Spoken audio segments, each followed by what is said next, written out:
Hello dear students, मैं वैभव आपका इस वीडियो ट्यूटोरियल में स्वागत करता हूं। इसके पहले जो वीडियो हुआ था मैंने उसमें आपको पीपीटी दिखाई थी और पीपीटी में मैंने पूरा जो सिलेबस है आपका इंजीनियरिंग मेट्रोलॉजी का वो डिस्कस किया था। आज का जो वीडियो इस वीडियो में आप फर्स्ट चैप्टर कवर करने वाले हैं। तो फर्स्ट चैप्टर का फर्स्ट पॉइंट है definition of metrology and it's type. तो चलिए बढ़ते हैं वीडियो की तरफ कि मेट्रोलॉजी का एक डेफिनेशन है जो आपको एग्ज़ाम में लिखना है। वो डेफिनेशन पहले देख लेते हैं और फिर उसका जो बेसिक है वो आपको मैं बताता हूँ। मैंने यहाँ पे बोर्ड पे देख सकते हो आपकी डेफिनेशन ऑफ मेट्रोलॉजी लिखा है। It is concern with the establishment, reproduction, conservation and transfer of measurements and their standard. आपको एग्जाम में लिखना है कि it is concern with the establishment, reproduction, conservation and transfer of measurement and their standard. अभी मैं इसको आपको detail में समझाता हूँ, लेकिन पहले मेट्रोलॉजी जो है वो आपको थोड़ा सा इलेबोरेट करके बताता हूँ कि मेट्रोलॉजी एग्जैक्ट है क्या।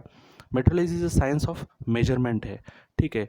It is depend upon the आप क्या क्वांटिटी मेजर करना चाहते हो उस पर ये डिपेंड है। आप क्या मेजर करना चाहते हो, लेंथ मेजर करना चाहते हो, टाइम मेजर करना चाहते हो, उस पर मेट्रोलॉजी डिपेंड है। उसके साथ आप किस फील्ड में उसका अप्लीकेशन कर रहे हो उस पर भी डिपेंड है। अगर आप इंडस्ट्री में यूज़ कर रहे हो तो इंडस्ट्रियल मेट्रोलॉजी है। अगर आप उसका मेडिकल फील्ड में यूज़ कर रहे हो तो मेडिकल मेट्रोलॉजी है।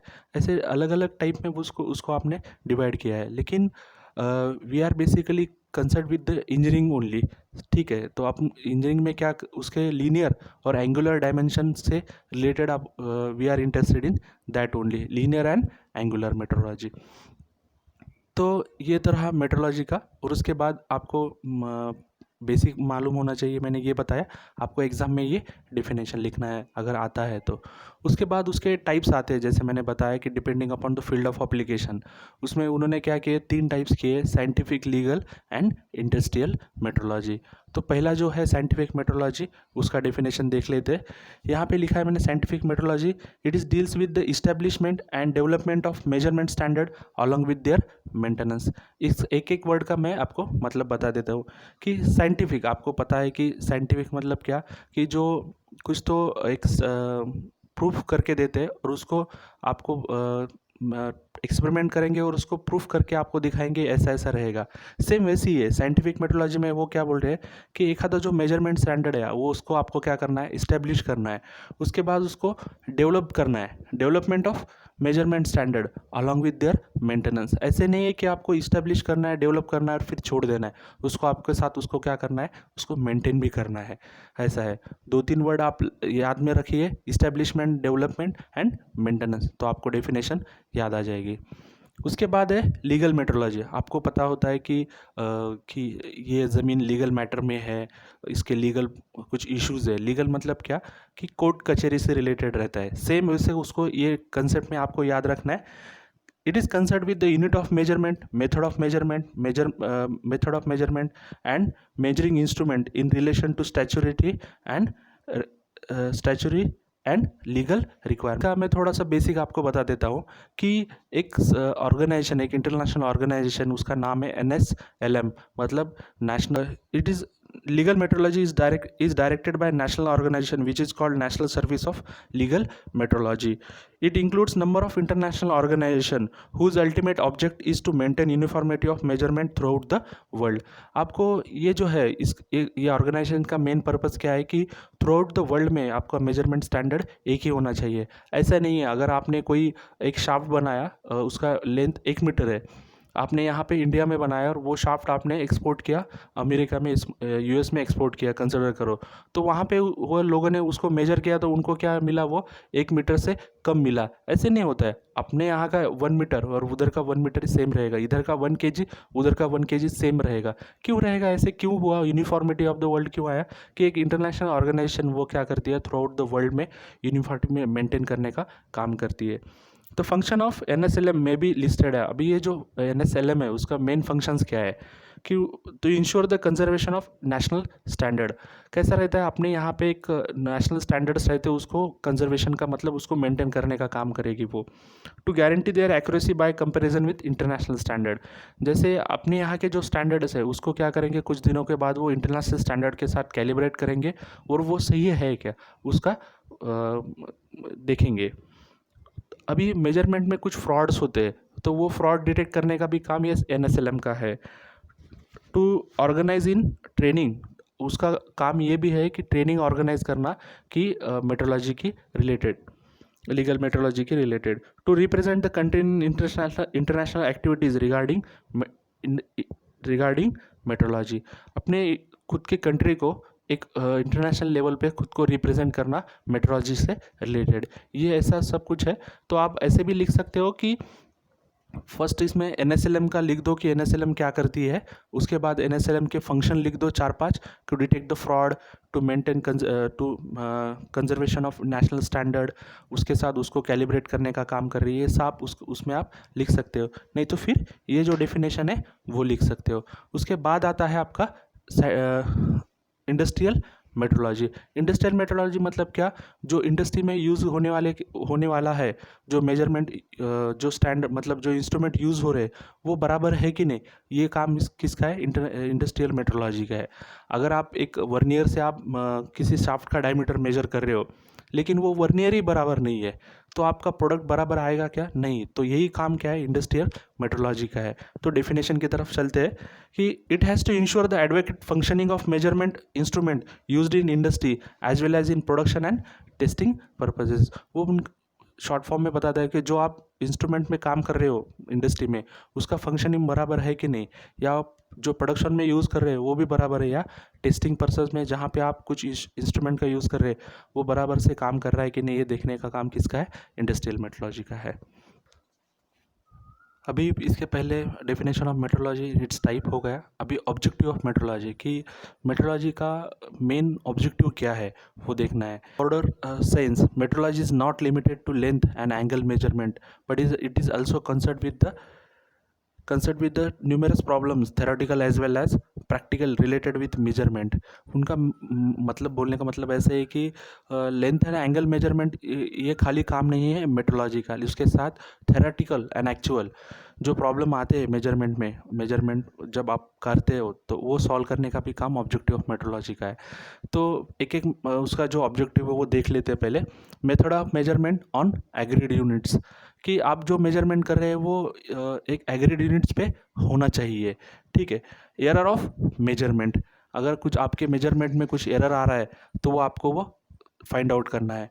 उसके बाद accuracy of measuring instrument and care, जो आप इंस्ट्रूमेंट का इंडस्ट्री में यूज़ कर रहे हो उसका क्या करना चाहिए, आपने उसका मेजरिंग एक्यूरेसी भी चेक करना चाहिए, उसके साथ उसका केयर कैसे करना, ये भी ऑब्जेक्टिव है मेट्रोलॉजी का। उसके बाद industrial inspection and its various technique, industrial inspection, आप इंडस्ट्री में कौन सा टाइप का इंस्पेक्शन कर रहे हो और उसके वेरियस टेक्निक्स, अलग अलग टाइप के टेक्निक है, आप धीरे धीरे समझ में आओगे।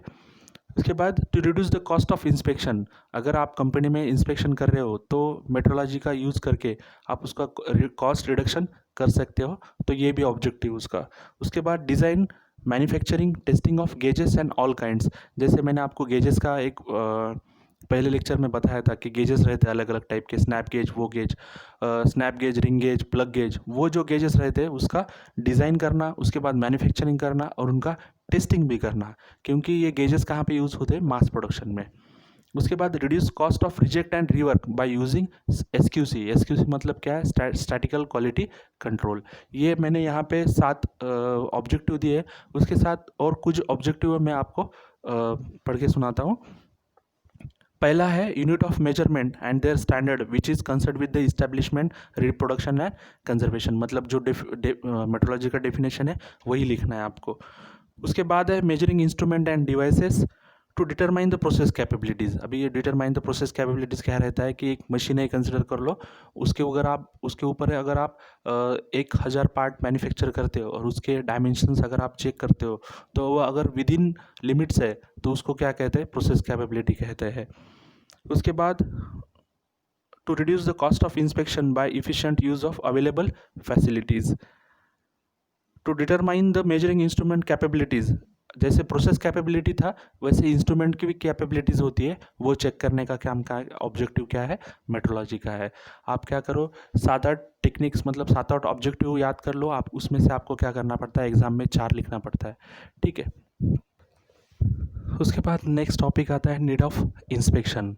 नीड ऑफ इंस्पेक्शन का मैं आपको कुछ पहले एग्जांपल बता देता हूँ, बाद में फिर उस नीड ऑफ इंस्पेक्शन की तरफ जाते हैं। अगर आप बाइक लेने जा रहे हो, ठीक है, आप शोरूम में गए तो आप क्या करते हो, उसमें देखते हो कि कुछ स्क्रैचेस है क्या, उसका हॉर्न चल रहा है क्या, सेल्फ स्टार्ट चल रहा है क्या, टायर में कुछ क्रैक तो नहीं है, या कुछ अलग अलग टाइप में उसको आप देखते हो एंगल में कि कुछ प्रॉब्लम तो नहीं है। सेम अगर आप समझो किसी दुकान पे जाते हो कुछ ख़रीदने के लिए, तो उसका एक्सपायरी डेट देखते हो, तो इसका एक्सपायरी डेट तो नहीं गया है। अगर आप बाज़ार में कुछ जाओगे, ठीक है, एप्पल वगैरह, जैसे मैंने पहले भी एग्जांपल दिया था आपको, तो आप उसको चेक करके देखते हो कि इधर यहाँ पे कुछ उसको प्रॉब्लम तो नहीं है। तो ये जो आप जो कुछ कर रहे हो, ये जो एक्ट है आपका, वो क्या है, आपका इंस्पेक्शन का एक्ट है। क्यों है? क्योंकि आपके घर में कुछ फॉल्टी प्रोडक्ट ना आए, ठीक है, इसको क्या कहते हैं, इंस्पेक्शन कहते हैं।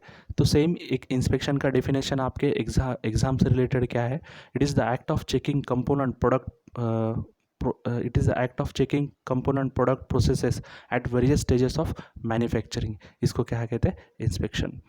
उसके बाद it is the act of comparing materials, ठीक है, कंपेयरिंग मटेरियल्स, प्रोडक्ट्स और components with some established standard, वो क्या कर रहे हैं, it is the act of comparing, आप क्या कर रहे हो, कंपेयर कर रहे हो आपके मटेरियल को या आपके प्रोडक्ट को या आपके कंपोनेंट का विथ सम इस्टेब्लिश्ड स्टैंडर्ड, आपको कुछ तो स्टैंडर्ड है, उसके साथ उसको क्या कर रहे हो, आप कंपेयर कर रहे हो। ये इंस्पेक्शन का डेफिनेशन रहा एग्जाम से रिलेटेड। लेकिन इसको समझाने के लिए और एक एग्जांपल है मेरे पास जो आपके बुक में है, कि पहले क्या होता था, अगर आप बुलेट का कंसिडर कर लो, जो चेन्नई में फैक्ट्री है, वो क्या करते थे, पहले बहुत कम क्वांटिटी में बुलेट बनाते थे। तो वो क्या, जो वहाँ का जो वर्कर रहेगा, वो जो अगर दो मेटिंग पार्ट्स का उसको असेंबल कर रहा है, मतलब बना रहा है, तो वही मेल पार्ट बनाएगा, वही सेम फीमेल पार्ट बनाएगा जो जिसका असेंबली होने वाला है। तो होता क्या था, अगर वो बराबर फिट नहीं बैठ रहे, तो वो क्या करते थे, कुछ दोनों में से एक पार्ट में क्या करते थे, चेंजेस करते थे और उसको उसका असेंबली कर देते थे, ठीक है। लेकिन अभी क्या हुआ, मास प्रोडक्शन आ गया। मास प्रोडक्शन आया क्यों? क्योंकि क्वांटिटी बढ़ गई, आपको डिमांड ज़्यादा है, बुलेट बहुत ज़्यादा लोगों को चाहिए, तो क्या हो गया, उन्होंने मास प्रोडक्शन किया। तो बुलेट के सारे पार्ट्स क्या हो गए, all over the India spread हो गए। जैसे आपको पता है कि औरंगाबाद में उसका, यहाँ पे इंडोरेंस में उसका जो रियर शॉक ऑब्जर्वर है वो बनता है, उसका क्लच प्लेट भी यहाँ पे औरंगाबाद में ही बनता है।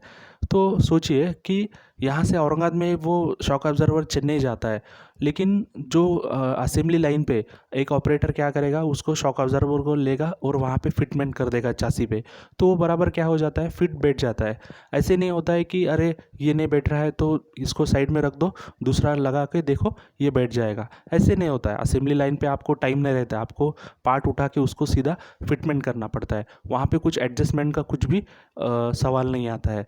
तो ये कैसे पॉसिबल है, ठीक है, ये कैसे पॉसिबल हुआ, क्योंकि उन्होंने क्या किया, जब वो शॉक ऑब्जर्वर का जो मैन्युफैक्चरिंग चल रहा था या चासी का मैन्युफैक्चरिंग चल रहा था, उन्हें क्या किया, ठीक ठीक जगह पे क्या किया, जब मैन्युफैक्चरिंग स्टेजेस रहते वहाँ पे क्या किया, उन्होंने उसको इंस्पेक्शन किया। वो इंस्पेक्शन की वजह से क्या हो गए, जो डायमेंशंस थे वो उन्होंने बराबर मेंटेन करके उसको उसका प्रोडक्शन किया।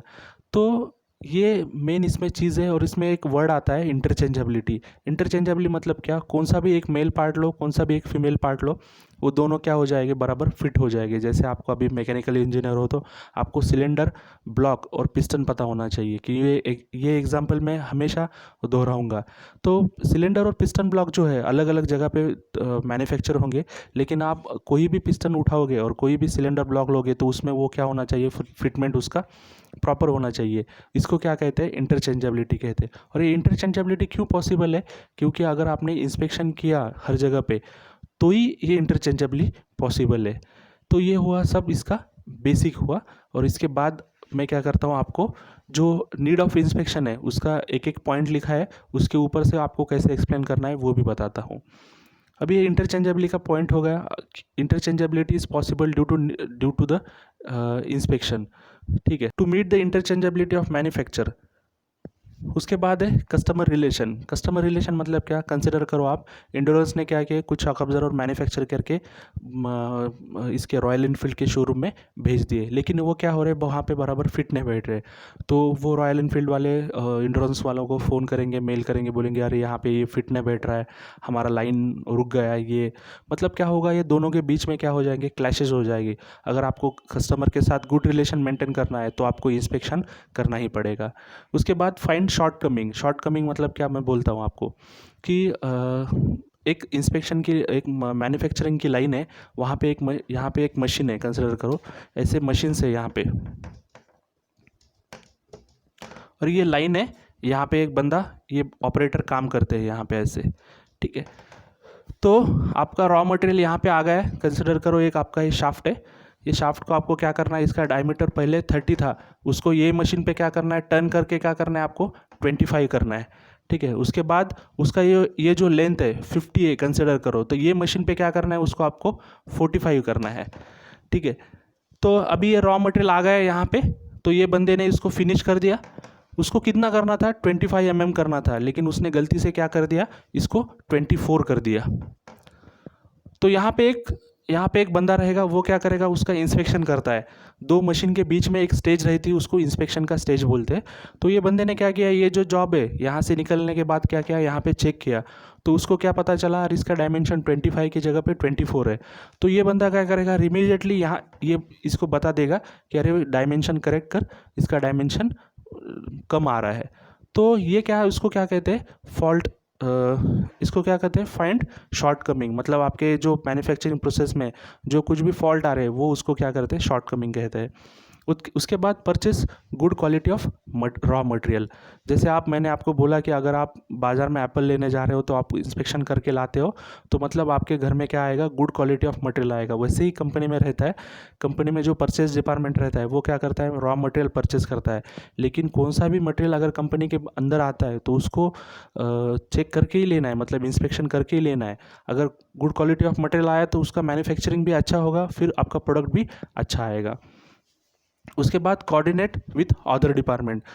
क्वालिटी कंट्रोल जो इंस्पेक्शन है, उसके वजह से क्या होता है कि जो अदर डिपार्टमेंट है आपके कंपनी के, परचेस हो गया, मैन्युफैक्चरिंग हो गए, क्वालिटी कंट्रोल हो गया, वेंडर डेवलपमेंट हो गया, ये सारों के बीच में क्या होता है, गुड क्वालिटी मतलब गुड कोऑर्डिनेशन रहता है। उसके बाद डिसीजन ऑन डिफेक्टिव पार्ट्स। अभी ठीक है, आपका लाइन चल रहा है, उसमें क्या हो गए, कुछ पार्ट्स ओवर साइज या अंडर साइज हो गए। मतलब ओवर साइज मतलब डायमेंशन से ज़्यादा डायमेंशन आ गया, 25 mm चाहिए था, वो 26 mm आ गया। और कुछ जॉब क्या है आपके 24 mm के, जितने 25 mm के हो आपने गुड बोल के आगे भेज दिए। लेकिन अभी ये जो पार्ट्स है, जो 26 mm है और जो 24 mm है, उनका क्या करना है, आपको क्या करना पड़ता है, इंस्पेक्शन करके उसके ऊपर डिसीजन लेना पड़ता है। उसके बाद सेव मनी। आप अगर इंस्पेक्शन करते हो, तो इससे अल्टीमेटली क्या होगा, आपका जो पैसा है आपका वो सेव होता है। For avoiding wastage of raw material, ठीक है, रॉ मटेरियल का वेस्टेज क्यों नहीं हुआ, क्योंकि आपने उसका इंस्पेक्शन किया। उसके बाद wastage of man hour on defective jobs. जैसे मैंने यहाँ पे बताया, अगर ये बंदे ने पार्ट चेक ही नहीं किए, तो ये क्या करेगा, 25 की जगह पे 24 mm के जॉब प्रोड्यूस करते रहेगा, वो जितना उसका घंटे का शिफ्ट है। क्या हो गया फिर, इसका सैलरी तो वेस्ट गया, उसके बाद इलेक्ट्रिसिटी वेस्ट गई, उसके बाद जो टूलिंग थे, जो टूल यूज़ कर रहे थे, वो वेस्ट गए। Stage wise inspection is the need of a day. Stage wise inspection मतलब क्या, ये जो है हर एक मशीन के बाद इंस्पेक्शन, इसको क्या बोलते हैं, it is the need of day, अभी की ये ज़रूरत है। Ultimately it is required to saving money, इससे क्या कर रहे हैं आप, मनी सेव कर रहे हैं। ये था नीड ऑफ इंस्पेक्शन का। आपको अगर एग्जाम में आता है तो क्या करना है, पहले डेफिनेशन लिख दो, it is the act of checking component material product at various stages of manufacturing. उसके बाद एक example they, in old days क्या होता था, अभी के डेज में क्या हो रहा है, फिर इंटरचेंजेबिलिटी, और फिर ये आपको लिखना है।